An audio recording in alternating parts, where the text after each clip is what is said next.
essa celebração do 15 de novembro foi criada já desde lá pelos próprios republicanos que queriam apagar toda a história, todo o capital cultural, social e político que foi construído até ali pela monarquia brasileira, que começa em 22, com a nossa secessão, que a gente chama de independência, e vai até o 15 de novembro de 1889, quando há um golpe militar e a monarquia derrubada. Portanto, a gente sequer aprende que houve no 15 de novembro um golpe militar.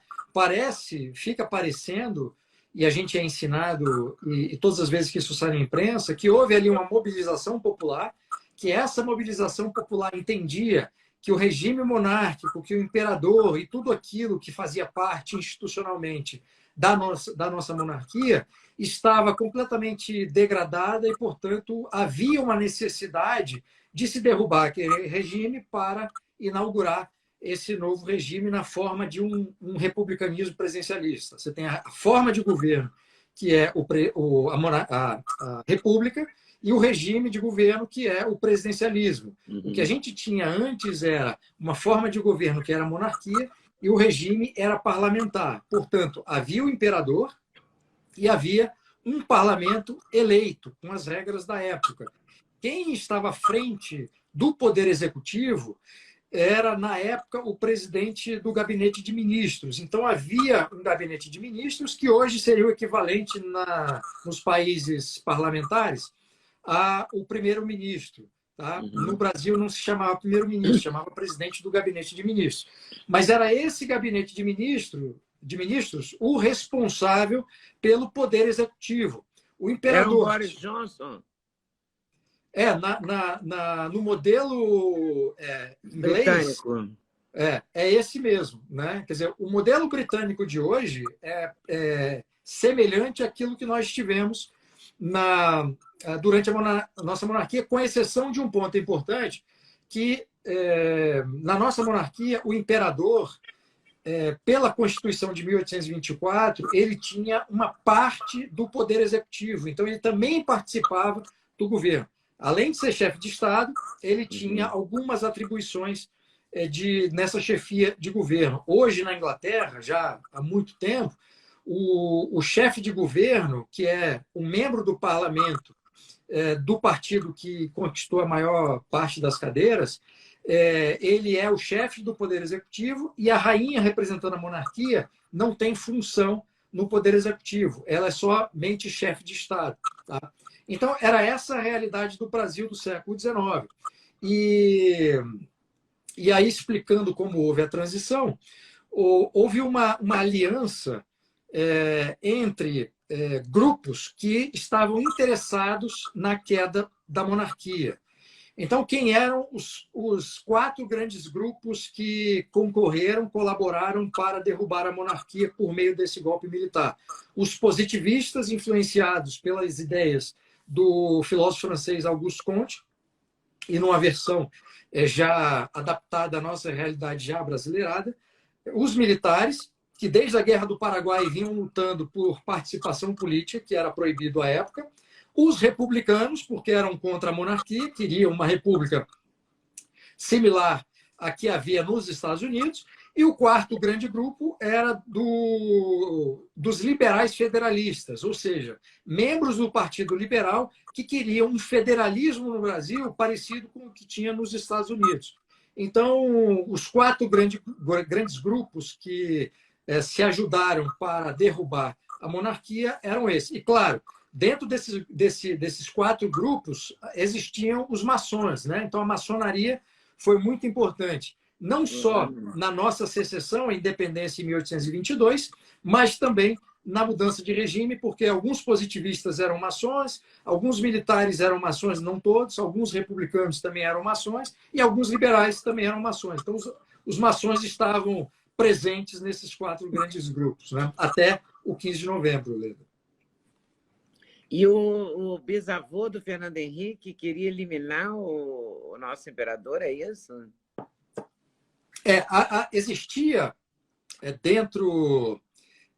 Existiam indivíduos dentro principalmente dos republicanos, que eram os republicanos radicais, que queriam fazer no Brasil o que foi feito na Revolução Francesa, ou seja, derrubar o regime e matar o imperador, né? Eram os republicanos radicais. Eles queriam, de fato, que houvesse um banho de sangue e o assassinato do imperador era um desses instrumentos para demonstrar que a revolução veio para ficar. E, claro, se isso tivesse acontecido, haveria, enfim, muita violência no Brasil, e acabou não havendo, porque o próprio imperador foi exilado e aceitou, sem lutar, ir para a França no exílio junto com a família e um grupo de amigos. Por influência do Benjamin Constant, é isso? Que o imperador foi embora ou o golpe? Que não houve a decapitação. Na verdade, o que aconteceu foi que os republicanos moderados, os militares, acabaram afastando um pouco desse episódio central, no dia 14, 15 e 16 de novembro. Foram os 3 dias cruciais para o golpe militar e para a derrubada do regime.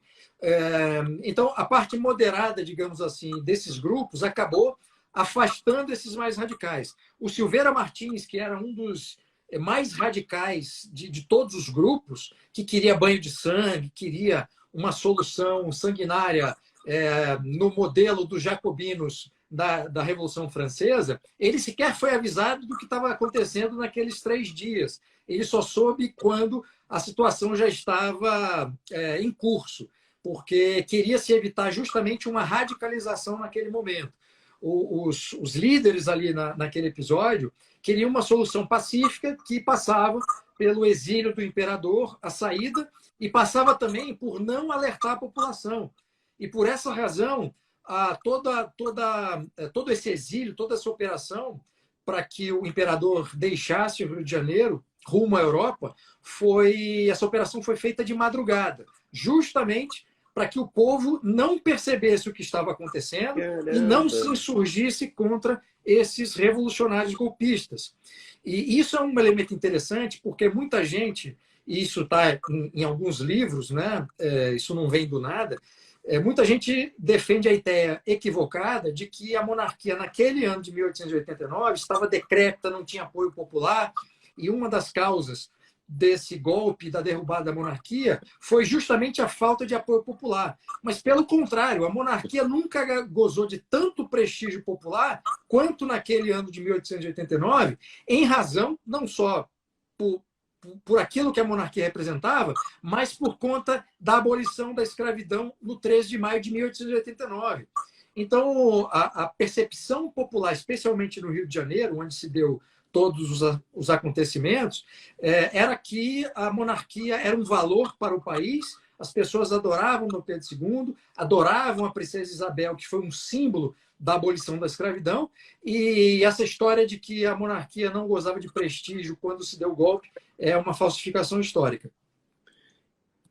Então a gente tem que a gente vem de falsificações históricas. Né? Muitas. Não é? Que coisa inacreditável. E a gente se transforma numa república que dá no que deu hoje. Não podia ser diferente mesmo, né? Aí tem vários aspectos interessantes de por qual razão essa república que é vendida por seus defensores, pelos golpistas que derrubaram a monarquia, porque essa república presidencialista ela chega a 2021 com uma série de problemas institucionais, né? Parte da explicação está na própria forma como essa república nasceu. E aqui tem um adendo interessante que eu preciso fazer, Leda, se me permite, para explicar para a nossa audiência o seguinte. Como eu falei, todo o episódio que vai ser conhecido como a proclamação da República, que não foi proclamação virtuosa, foi um golpe militar republicano, começa no dia 14 de novembro de 1889.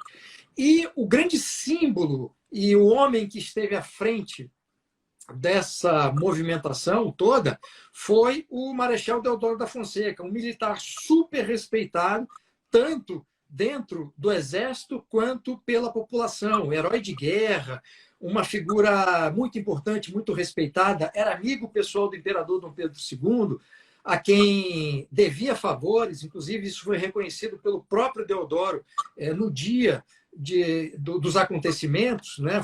O Dom Pedro II pediu para falar com Deodoro, quando desce de Petrópolis para o Rio de Janeiro, para se inteirar da situação, e o Deodoro se recusa a conversar com o imperador, e ele diz que não encontrará o imperador porque era amigo dele, devia favores ao imperador, e provavelmente se encontrasse com o imperador, os dois iam chorar e o golpe estava desfeito, né? Então, esse encontro que não houve, se tivesse havido, provavelmente a situação do país seria outra.